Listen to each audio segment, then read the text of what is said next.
Olá pessoal, sou o Leandro, estudante de psicanálise, fazendo faculdade de psicanálise na Uninter. Estou no meu segundo ano e esses estudos, na verdade, são meus estudos da faculdade. E aí, ao invés de estar estudando só eu estou trazendo aqui para vocês também os estudos na área de psicanálise. E agora, continuando nossa terceira aula, a parte 2, porque conforme eu combinei com vocês de dividir em partes as aulas para não ficar tão extenso também e cansativo, que daí eu também dou uma respirada um pouco, importante. E aí eu vejo mais em torno de meia hora ali, um pouco mais, enfim. E também para não parar bem no meio do assunto.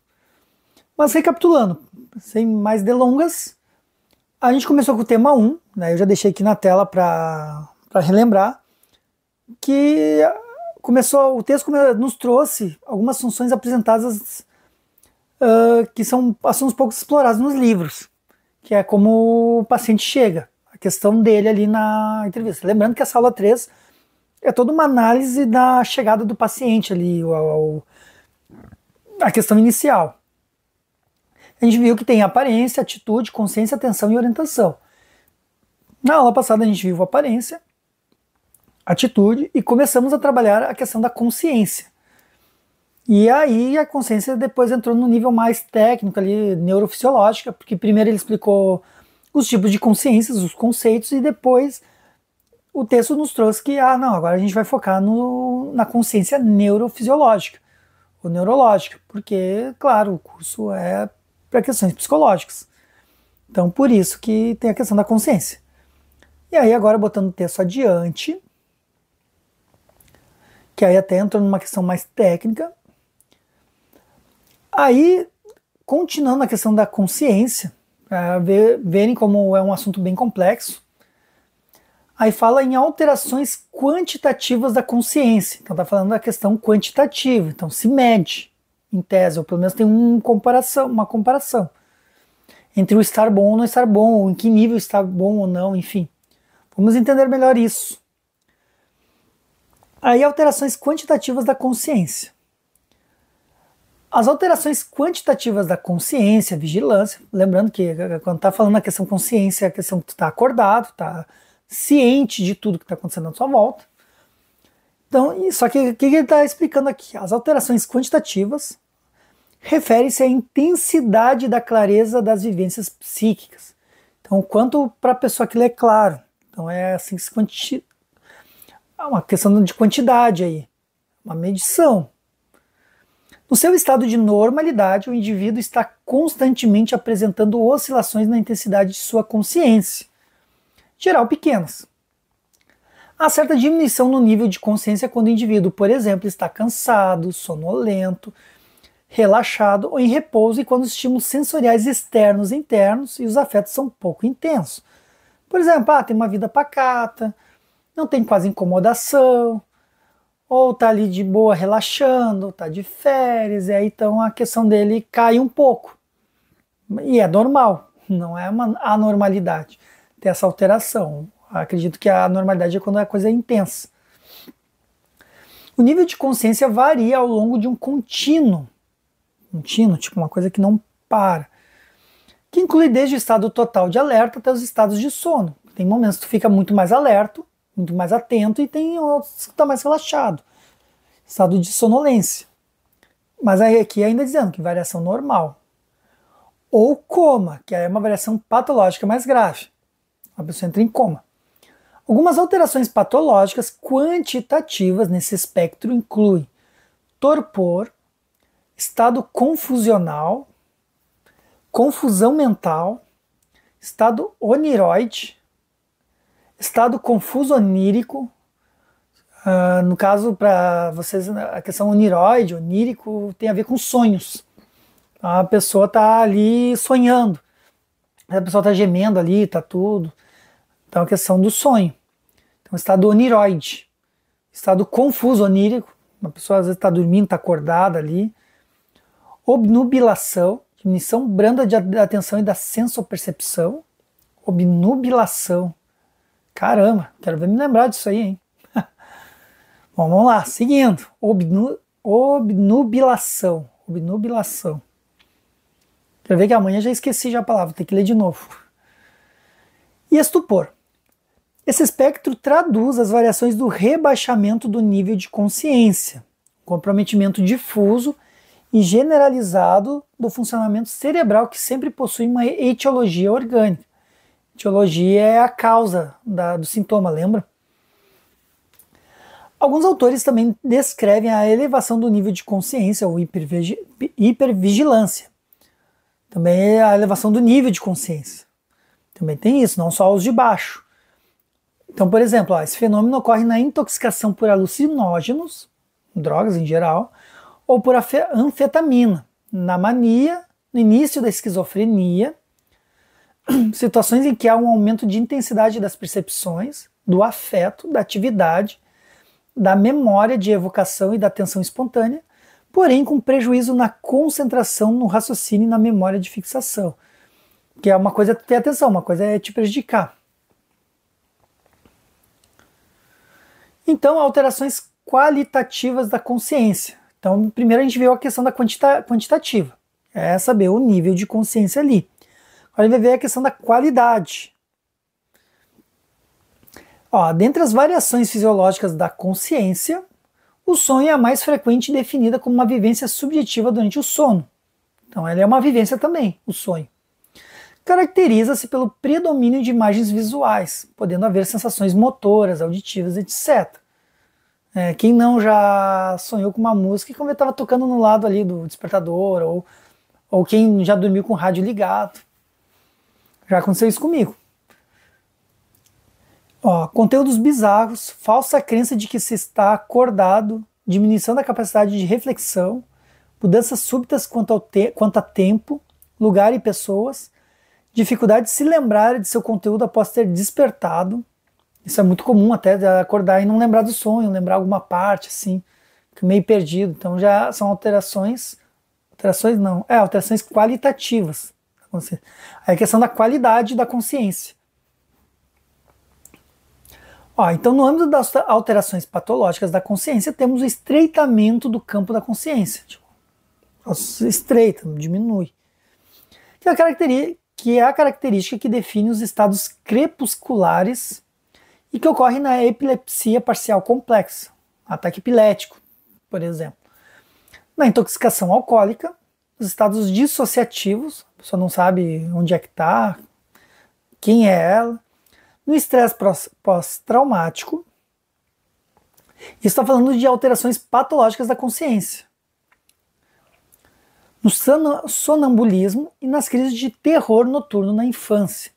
Seu curso é breve, de início súbito. O paciente apresenta-se um pouco confuso, perplexo, demonstra afeto indiferente e tem amnésia anterógrada. Tanto o sonambulismo como o terror noturno, que são classificados como parassonias, que tem curso benigno. Não é uma questão que vai matar a pessoa, mas é uma coisa que incomoda, ou que às vezes não atrapalha a vida pessoal da pessoa, enfim. Já o quadro de delírio é definido como uma disfunção transitória no metabolismo cerebral. Claro que daí já está falando a questão do delírio. Atenção, não confundir com delírio. Opa! Ainda bem, Eu já estava achando também que tinha a ver com delírio. Então, quadro de delírio não é a mesma coisa que delírio. Tal alteração do conteúdo do pensamento será vista mais adiante. O delírio tem início agudo ou subagudo, geralmente origem orgânica, muitas vezes ligada a quadros infecciosos, medicamentosos de insuficiência renal ou hepática, de tumores cerebrais, ou relativo a quadros de abstinência de substância, que o mais comum é o delírio tremens, pela abstinência de álcool, do qual falaremos em outra aula. Uma das suas principais características são a flutuação do nível de consciência e a desorientação do indivíduo no tempo e no espaço. Então, delírio é, que nem aqui já está falando, é uma disfunção transitória. É uma coisa que acontece que nem está falando que tem origem orgânica, ele não é psíquico, apesar de ter a ver com mental, mas não é psíquico. Quando fala em orgânica, é alguma coisa física, uma coisa que aconteceu com a pessoa. Eles usam muito esse termo orgânico.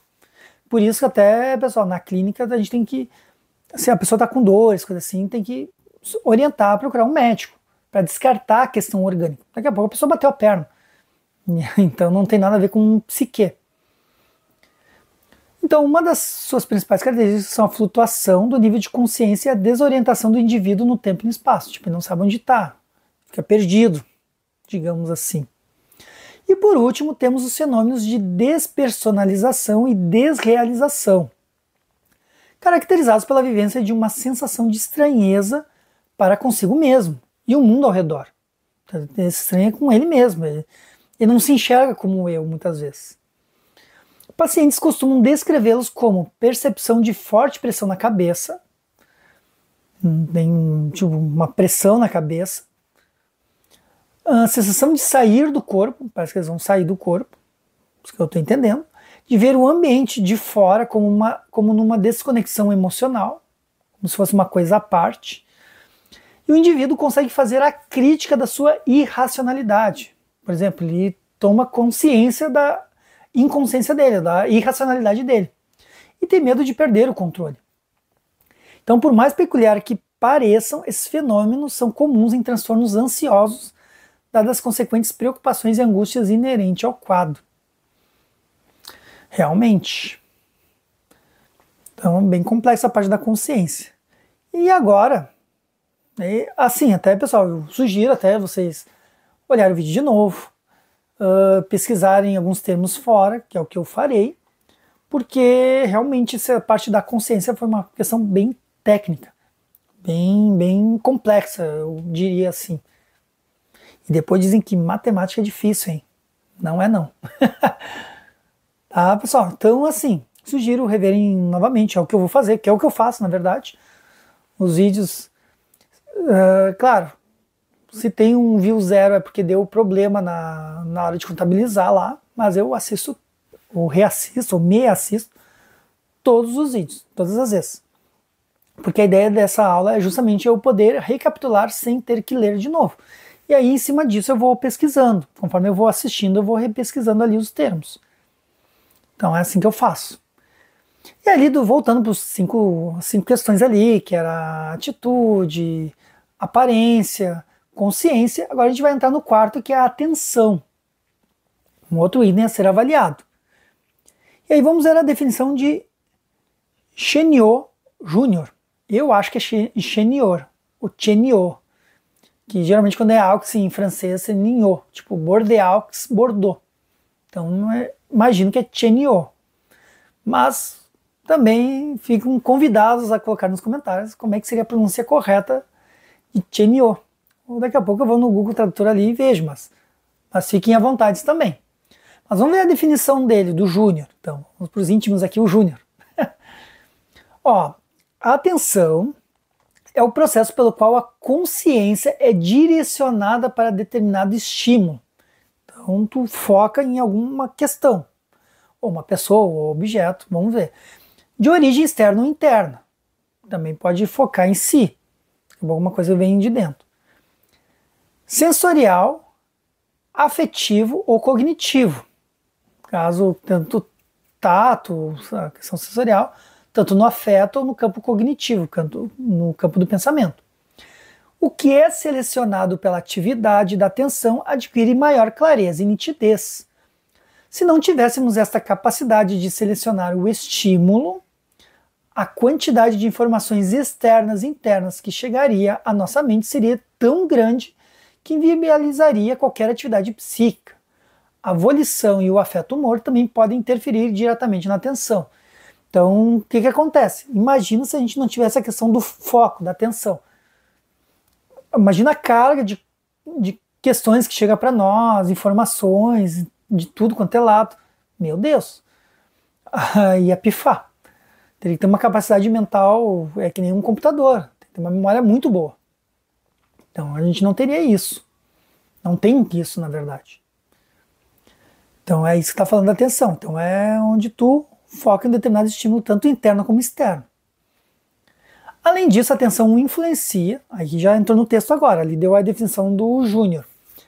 Além disso, a atenção influencia a sensopercepção, a memória, tanto de fixação de novos registros, como de evocação de antigos. Por exemplo, nem no caso agora, Então, a minha atenção nesse momento, que influencia a sensor-percepção, em cada memória, então aqui eu estou fixando novos registros.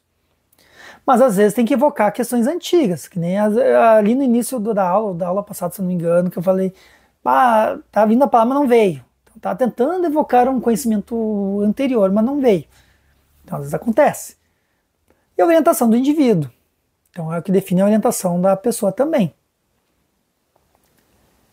E aí o texto nos traz as principais funções da atenção. Então também classificamos a atenção como voluntária, ou seja, tipo, tu decide, traduzida por um esforço intencional e consciente. Eu quero ter atenção nisso.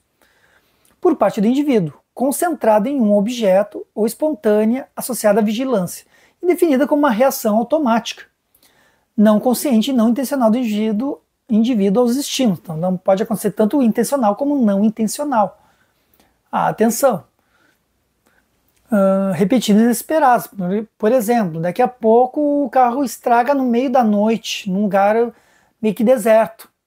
Então daqui a pouco já começa a ter uma atenção redobrada ali, de questão de perigo. E não é uma coisa que tu decide ter, simplesmente como acontece. Imagina ainda mais, vamos supor, uma mulher andando à noite, por exemplo, voltando para casa do serviço, enfim, ou do colégio à noite, ou da faculdade à noite, e aí, como é que fica? Então vem essa coisa inesperada. Ou vê um suspeito ali, e aí tipo, já dá uma, será que vai acontecer alguma coisa? Será que é um assaltante? Eu tenho inesperado. E tem um que decide, o esperado. Avaliamos também a tenacidade e a mobilidade da atenção. Então a primeira, que é a tenacidade, é definida como a capacidade do indivíduo de manter a atenção. Então quando fala em tenacidade, é a capacidade de ele manter a atenção, quanto ele consegue ficar atento. Que uma coisa é você focar na atenção, vou ficar atento nisso. Mas daqui a pouco passa um minuto e já está pensando na morte da bezerra. A atenção já foi para as cucuias. E muitos têm a questão do TDAH, se não me engano, tem essa questão da atenção. Eu estou no meio termo aí, nunca me avaliei, ou nunca fui ver a avaliação minha em relação se tem alguma questão de transtorno mental aí, mas às vezes deu uma dispersada, assim, mas não sei se é normal ou não, enfim. Mas vamos ver aqui, vamos ver aqui. A primeira é de manter a atenção, ou a concentração, em determinado objeto por certo tempo. Já a segunda, que é a mobilidade, primeiro a tenacidade. E aí vem a mobilidade. Seria a capacidade de direcionarmos a atenção de um objeto para outro. A gente decidir, tipo, agora eu não quero prestar atenção nisso, quero prestar atenção naquilo. Então é a mobilidade, de de mover. Tenacidade, de tenaz, de forte. Então de conseguir a concentração. Então as duas são qualidades opostas. Se uma aumenta, a outra tende a diminuir de intensidade. Olha só que interessante. Claro, porque no momento que tu desloca a atenção, automaticamente aquilo que estava atento diminui. E ali recém vai começar, daí tu começa a focar, aumenta ali. Aí no momento que tu começa a aumentar a tenacidade, aumentar o objeto que deslocou, acaba diminuindo a questão da mobilidade, porque daí tu fica focado naquela pessoa, ou no indivíduo, ou no objeto, enfim. É por isso que as duas são qualidades opostas, tenacidade e mobilidade. Alterações quantitativas da atenção, a questão da quantidade. Classificamos as alterações quantitativas da atenção somente em hipoprosexia e aproxexia. Então classificamos as alterações quantitativas da atenção somente em hipoprosexia e aproxexia. Caramba! Então, na verdade, só tem duas classificações. Então, só tem dois níveis aí de atenção quantitativa. Hipoprosexia e aproxexia. Hipo é pouco, origem da palavra, olhando a etimologia da palavra, hipo é pouco. Vamos ver aqui o que fala, do hipoprosexia. A primeira corresponde a uma diminuição global, por isso que é hipo, da atividade da atenção. Então, quando falar em hipoprosexia, é a diminuição global da atividade da atenção, a qual afeta a tenacidade e a mobilidade do indivíduo. Claro, porque daí ele não consegue nem tanto o mover ali, nem focar naquele indivíduo ou naquele objeto. Nesse quadro, falando de prossexia ou a falta de atenção, a uma rápida fatigabilidade associada ao esforço para se concentrar. E o paciente necessita de estímulos mais intensos para manter a sua atenção em algo. Pode ocorrer nos estados de fadiga, tédio e sonolência em decorrência da apatia ou da falta de interesse, como na esquizofrenia, na depressão, que também fica sem vontade de fazer nada, e na demência, e pode ser secundária a um rebaixamento da consciência, como em quadros de delírio. Lembrando que aquele delírio é uma questão temporária, não é delírio, não é a pessoa está delirando. Delírio é uma mudança de estado da pessoa. E é um déficit intelectual. Já a prossexia consiste na abolição da atenção. Claro que o A é negativo na questão grega. Por exemplo, só um parênteses aqui, termos linguísticos. Você sabe o que significa a palavra aluno? Acredito que muitos saibam. Ou não sei. Mas aluno significa sem luz.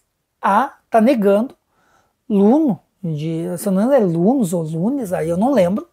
Mas o luno vem de luz. E o A está negando. Aluno. Então, sem luz. Então se considerava na época que o aluno era uma pessoa sem luz. Então ela estava ali para receber a luz, o conhecimento.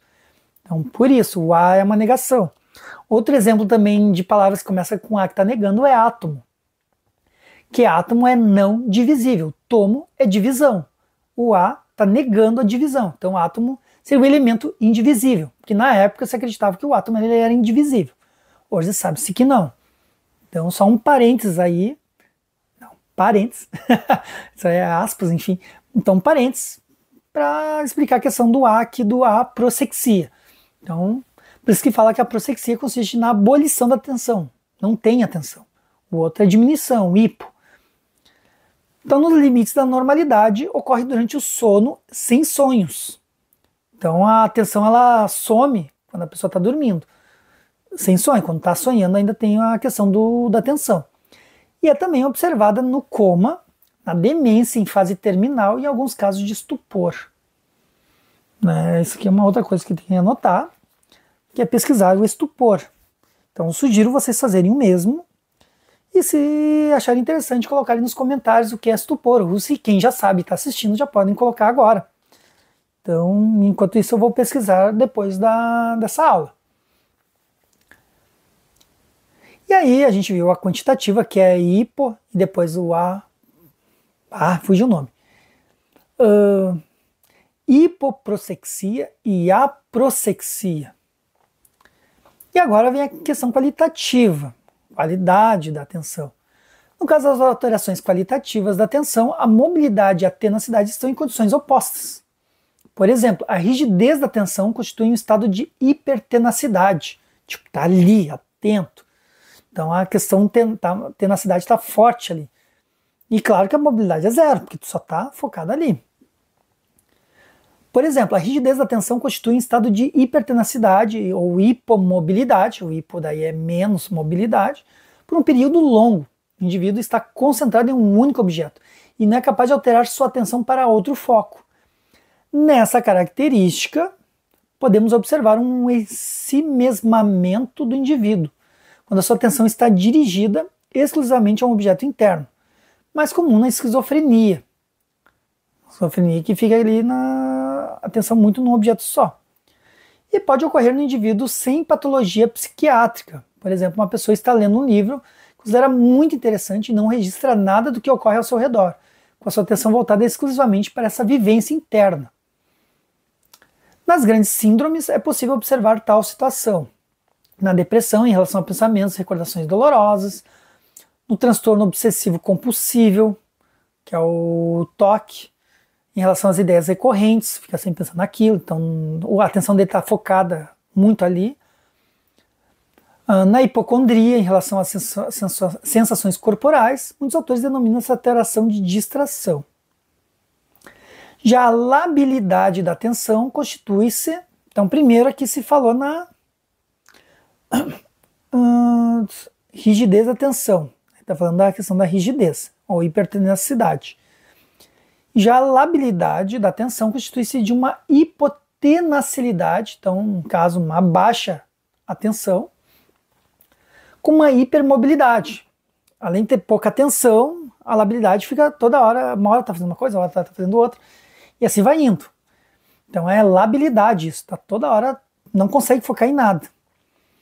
Com uma hipermobilidade, estado em que o paciente não mantém a sua atenção em um determinado objeto por muito tempo. O próprio Júnior trouxe isso. Ocorre na mania, na intoxicação por certas substâncias, nas síndromes ansiosas, no transtorno de déficit de atenção e hiperatividade, nos quadros de delírio com sintomas psicóticos e nos transtornos cognitivos. Claro, porque às vezes não consegue aprender e vai desfocando ali. Então, no exame do seu estado mental, a expressão fisionômica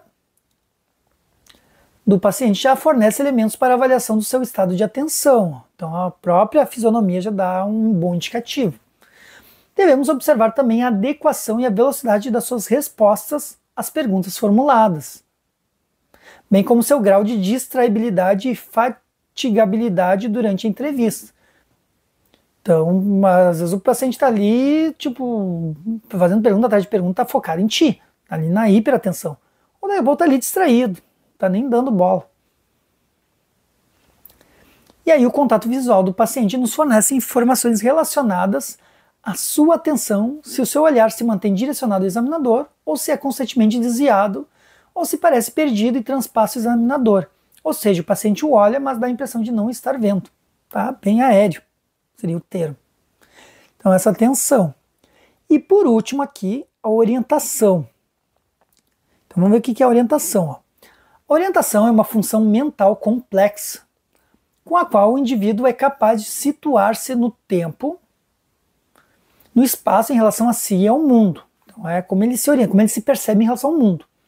É interligada com a consciência, a atenção, a memória, a sensopercepção, o afeto e o tônus do humor. Então é um conjunto, na verdade. A orientação ali é o plus, é o grande finale.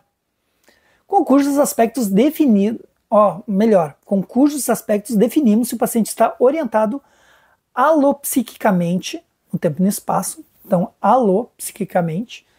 Então, alô vem a ver com tempo e espaço. E autopsiquicamente, em relação a si e ao ambiente. O auto, eu. Né? Auto com L, auto com U. É eu mesmo.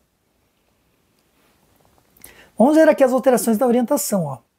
Registram-se as seguintes possibilidades de alteração da orientação de um paciente. Vamos ver como é que a gente registra.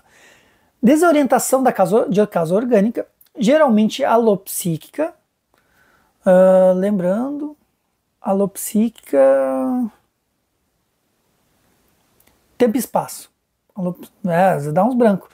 Até porque, né, é a primeira vez que eu estou vendo esse texto. Então, geralmente é alopsíquico, desorientação de causa orgânica, uma coisa que aconteceu. Ó, compromete o funcionamento cerebral do indivíduo, como nos casos de deficiência intelectual, estados confusionais, abuso de drogas, traumatismos cranianos, delirium tremens, que é a questão do... Quando a pessoa está muito tempo sem beber ali, aí começa fugiu o nome.